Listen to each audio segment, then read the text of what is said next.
এটা শাপলা ভাজা, এটা আমি সর্ষে ফোড়ন দিয়ে, চাল কুমড়ো ভাজা আছে, ডিমের ঝোল, আলু।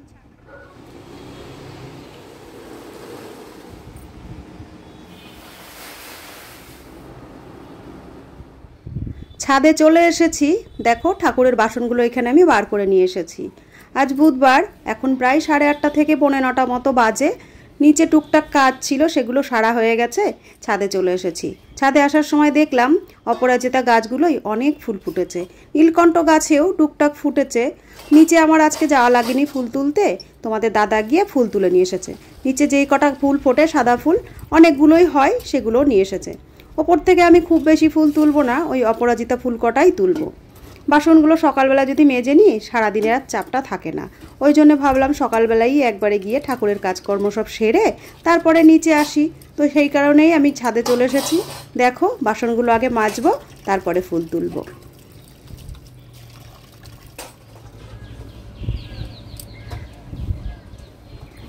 গুড মর্নিং বন্ধুরা, তোমরা সবাই কেমন আছো? আশা করছি ভালোই আছো। আমরাও কিন্তু খুব ভালো আছি। শিপ্রাস লাইফে তোমাদের সবাইকে স্বাগত জানিয়ে শুরু করছি আরেকটি নতুন ব্লগ। তোমরা কেমন আছো? আমরা তো বেশ ভালো আছি। এই দেখো সকালবেলায় ঠাকুরের বাসন মেজে নিলাম, ঠাকুর ঘরটাও মুছে নেব, নিয়ে ঠাকুরের বাসনগুলো উড় করে নিচে চলে যাব। এরপরে তো টুকটাক সারাদিনের কাজ থাকছে, মেয়ে স্কুলে যাবে, নিজেদের রান্না বান্না। তো সারাদিন কি করছি চোখ রেখো ভিডিওটাতে।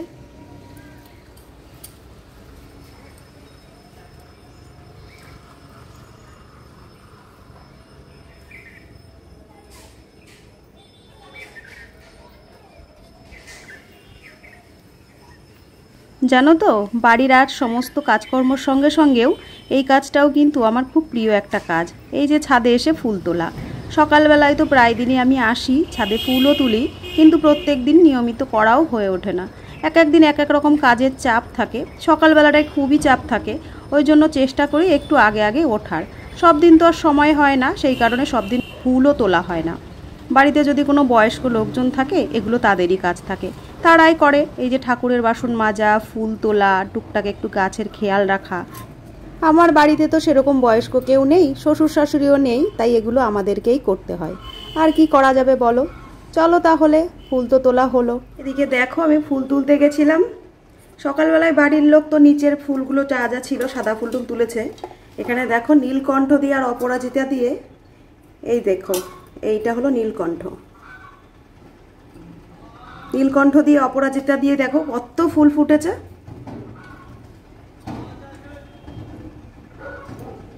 আমাদের রোজই প্রায় এরকম ফুল ফুটে গাছে। যখন বৃষ্টিটা কমে যায় তখন এক আধ দিন একটু কম ফোটে। দেখো ফুল তো আমার তোলা হয়ে গেছে, এবার ঠাকুর ঘরের কাজও হয়ে গেছে। বাসন কটা উবুড় করে রেখে নিচে চলে যাব। সকালবেলায় রান্নাঘরে চলে এসেছি, সমস্ত কাজ তো হয়ে গেছে। এদিকে দেখো গতকাল রাত্রেবেলায় আমি বাসনগুলো সব মেজে রেখেছি। সকালবেলায় উঠে অনেক থাকে, ঠাকুরের বাসন মাজা, মেয়ের স্কুলের রান্না, সেই কারণে গতকাল রাত্রেই আমি সমস্ত বাসনগুলো মেজে রেখেছি। এখানে গ্যাসে একটু দুধ জাল বসিয়ে দিয়েছি। সোমবারে উপোস করেছিলাম, সেদিন দুধ একটু বেশি আনা ছিল, ফ্রিজে রেখে দিয়েছিলাম, সেটাকেই জাল বসিয়ে দিয়েছি। দেখা যাক ভালো থাকে নাকি। যদি ভালো থাকে ভাবছি এই দুধটা দিয়ে একটু চা করে নেব। এখনও আমরা সকালে চা খাইনি, ঘুম থেকে উঠে কাজকর্ম সারতে সারতেই অনেকটা দেরি হয়ে গেছে। এদিকে দেখো ইন্ডাকশানে আমি চাটা বসিয়ে দিয়েছি। দুধ চা করবো ভাবলাম, এই যে দুধটা তো নষ্টই হয়ে গেছে, কিছু করার নেই, দুধ চা আর হলো না। রোজ যদিও লিকার চা খাই, এক আধ দিন মনে হয় যেন একটু দুধ চা খাই। মেয়ে উঠে গেছে, ও তো দুধ চা খাবে না, ওই জন্য ভাবলাম ওর জন্যই হয়তো এটা হয়েছে। আর এদিকে দেখো বিছানাটা পড়ে রয়েছে, বিছানাটাও পরিষ্কার করব চা খেয়ে। যে তোমাদের বললাম মেয়ে ঘুম থেকে দেরি করে ওঠে বলে আমার আবার বিছানা গোছাতে দেরি হয়। তো এদিকে চাটা করে খেয়ে নিই, তারপরে বিছানাটা গোছাবো। সকালের চাটা তো হয়ে গেছে, এই চাটুকু খাবো, খেয়ে নিয়ে আবার দৌড়ঝাঁপ শুরু হবে। মেয়েকে রেডি করব, মেয়ের খাবার টিফিন সব কিছু গুছিয়ে দিয়ে ওকে আবার স্কুলে ছাড়তে যেতে হবে। তো প্রত্যেকটা দিন আমার সকালবেলায় এইগুলোই চলে। আর এদিকে দেখো তোমাদের দাদা কালকে যে ডাব এনেছিল, ডাব তো নয় এটা নারকেল, নারকেল এনেছিল তো কেটে রেখেছে। এটাই আমি খেতে খেতে মেয়েকে একটু স্কুলে ছাড়তে যাব। এদিকে দেখো সকালবেলায় চালের বস্তা বার করেছি, চালের ড্রামগুলোও বার করেছি, চালটা ঢালা হয়নি। তো মেয়েটাকে আগে ছেড়ে আসি, এসে তারপরে আবার বাসি বিছানা পড়ে রয়েছে সেটাও গোছাতে হবে, ওটাও গোছাবো। ঘরে আমি বিছানা তুলে দেখো এদিকে জানলাগুলো খুলে নিচ্ছি। নিজে হাতে সব কাজ করতে ভালো তো লাগেই, কিন্তু কখনো কখনো খুব খারাপও লাগে, কষ্টও হয় যে একা হাতে সব করি বলে সবটাই আমার জন্য পড়ে থাকে। কেউ একটু সকালবেলায় উঠে বিছানাটা গোছায় না। প্রত্যেকটা দিন আমি সমস্ত কাজ সেরে তারপরে যখন সময় পাই তখন এসে বিছানা গোছাই। তো এইটাই আমাদের জীবন, কি আর করা যাবে। মেয়েকে স্কুলে ছেড়ে এসেই দেখো বিছানা গুছিয়ে নিলাম আমি। এখন বাইরে যাব। সকালবেলাতে এই যে চাল বার করে রেখেছি, ড্রামগুলোতে চাল ঢেলে নেব।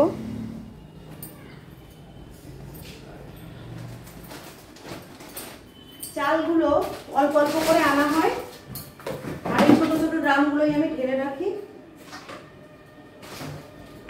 এই ড্রামগুলোই মোটামুটি 10 কেজি মতো করে চাল ধরে। তো এইগুলো শেষ হয়ে গেলে আবার ঢেলে দিই। এদিকে চালের বস্তাটা রাখা রয়েছে, চালগুলো ঢালতে হবে। টিফিনও করিনি আমরা, চালের বস্তা থেকে চালগুলো ঢেলে তারপরে একটুখানি খাওয়ার কিছু ব্যবস্থা করতে হবে কর্তামশাইয়ের আর আমার জন্য। কাজকর্ম সেরে তো এখনও সকাল থেকে কিছু খাওয়া হয়নি, তো এখানে একটু ছাতুর শরবত করব, সেইটাই আমি রেডি করে নিচ্ছি। এখানে একটু লেবু দিচ্ছি, আর এখানে একটু জিরের গুঁড়ো দেব, আর এই ঢাকনায় একটু বিট নুন রাখা রয়েছে, বিট নুনটা দিয়ে দেবো। বিট নুনটা আমার ঠিকভাবে গুঁড়ো করা হয়নি, এভাবেই আমি দিয়ে দিচ্ছি। মিক্সিতে দিলে একদম সব মিশে যায় সুন্দর। জিরের গুঁড়োটাও শেষ হয়ে গেছে, যেটুকু আছে আমি সেটুকুই দিচ্ছি।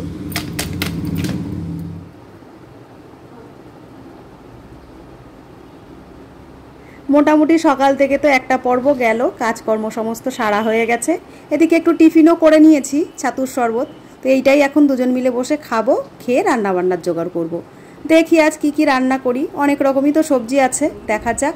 তো চলো ছাতুটা খেয়ে নিয়ে তারপর রান্নাবান্নার দিকে যাই।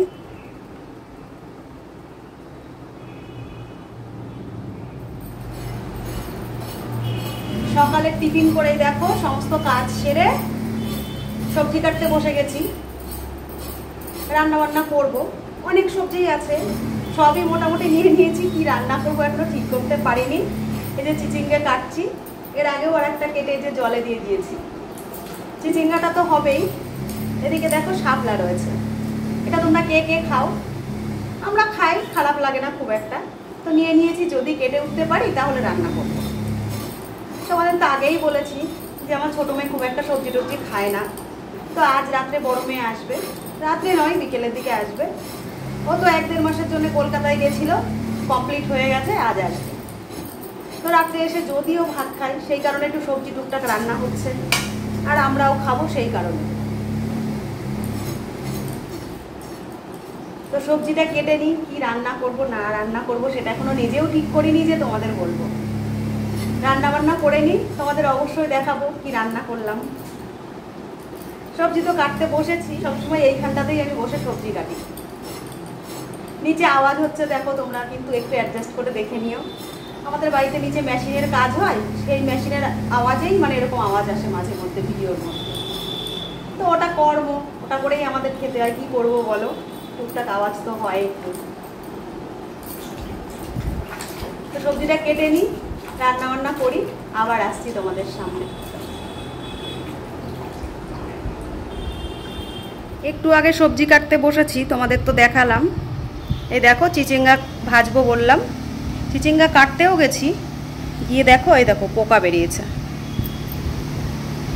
পুরো কিলবিল করছে ভেতরে পোকা। এইখানটায় ছিল সব, এতগুলো আমার কাটা হয়ে গেছে, এইটার মধ্যে পোকাটা ছিল। তো ভাবলাম কি যে একটা দেখা গেছে, চলো কেটে ফেলে বাদ দিয়ে তারপরে বাকিটা ভাজবো। তো অনেক বেরিয়েছে, এই থালাটার মধ্যেও দেখলাম পোকা, এইটা ফেলে দেবো এখন, ভাজবো না আমি। আর এই চিচিঙ্গাতে পোকা দেখে হুটোপাটা করে কাটছি ভয়তে, এই দেখো আমার হাতটাও কেটে গেছে। বাড়ির লোক এলো, এসে নিয়ে ব্যান্ডেজ করে দিল হাতটাই। এখন তো আর এইসব কাটা মুশকিলের ব্যাপার। দেখি যদি কাটতে পারি তাহলে শাপলাটা করব, না হলে করব না। হালকা পাতলা কিছু রান্না করে থবো। সবই তো জলের কাজ, আঙুলটা যদি নাড়াতেই না পারি কি করে কাজ করব বলো, হাতটাও ভিজে যাবে। তো বন্ধুরা এই দেখো দুপুরের লাঞ্চ নিয়ে চলে এসেছি। রোজই আসি, আজও এসেছি, আগামীতেও আসবো। তো এই দেখো লাঞ্চে আজকে কি কি এনেছি। এখানে আছে দেখো, এটা শাপলা ভাজা, এটা আমি সর্ষে ফোড়ন দিয়ে একটু লঙ্কা দিয়ে ভেজে নিয়েছি।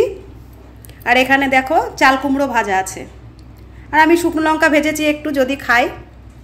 আর এখানে দেখো ডিমের ঝোল, আলু ছাড়া লাল লাল ডিমের ঝোল। আরও অনেক কিছু করব ভেবেছিলাম, কিন্তু আমার এদিকে দেখো হাতটা তো সকালে কেটে গেছে, তোমাদের বললাম, সেই কারণে আমি ঠিকঠাক কাজ করতেও পারিনি, আজকে রান্নাও করতে পারিনি। তো এই কারণে অন্য কিছু আর করিনি। চিচিঙ্গাটা কেটেছিলাম, ভাজতে পারিনি, একটু পোকা বেরিয়েছিল বলে ফেলে দিয়েছি। তো পুরোটা তো তোমাদের দেখাইনি। এদিকে দেখো ভাতও আছে। তো এই আজকে দুপুরের লাঞ্চ। এখানে থালা নিয়ে নিয়েছি, এখানে জল রয়েছে, কর্তামশাই ওদিকে বসে রয়েছে রেডি হয়ে খাবে। তো চলো দুপুরের লাঞ্চটা তাহলে করে নিই। তো বন্ধুরা জানলাটা খুলে তো বাইরের দিকে দেখো বৃষ্টি হচ্ছে, বসে রয়েছি, বৃষ্টিই দেখছিলাম। বাইরে তো প্রচণ্ড পরিমাণ বৃষ্টি হচ্ছিল, এখন একটু কম হয়েছে, সেটা তোমাদের দেখালাম। আজ তো মেয়ে আসবে, ভাবলাম ভিডিওটা একটু বড় করব, কন্টিনিউ করব। মেয়ে আসছে, রাত্রে কি করি না করি তোমাদেরও দেখাবো। তো যা বাইরের পরিস্থিতি, বৃষ্টি হচ্ছে, মেয়ে আস্তে আস্তে নিশ্চয়ই ভিজে যাবে। মেয়েকে ওর বাবা আনতে গেছে, ওর বাবা মেয়ে দুজনেই আসবে, হয়তো স্নানও করতে হতে পারে। তো আজকের ভিডিওটা আর বড় করছি না, আবার দেখা হবে তোমাদের সঙ্গে অন্য আরেকটি ভিডিও নিয়ে। ভিডিওগুলো আমার কেমন লাগছে জানিও, ভালো লাগলে একটা লাইক, একটা কমেন্ট, একটা শেয়ার করো। আর চ্যানেলে যারা নতুন দেখছো তারা একটা সাবস্ক্রাইব। তাড়াতাড়ি তোমাদের সঙ্গে দেখা হচ্ছে আরেকটি ভিডিওর সঙ্গে। ততক্ষণের জন্য তোমরা ভালো থেকো, সুস্থ থেকো, সাবধানে থেকো। আজকের মতো তাহলে আসছি, টাটা।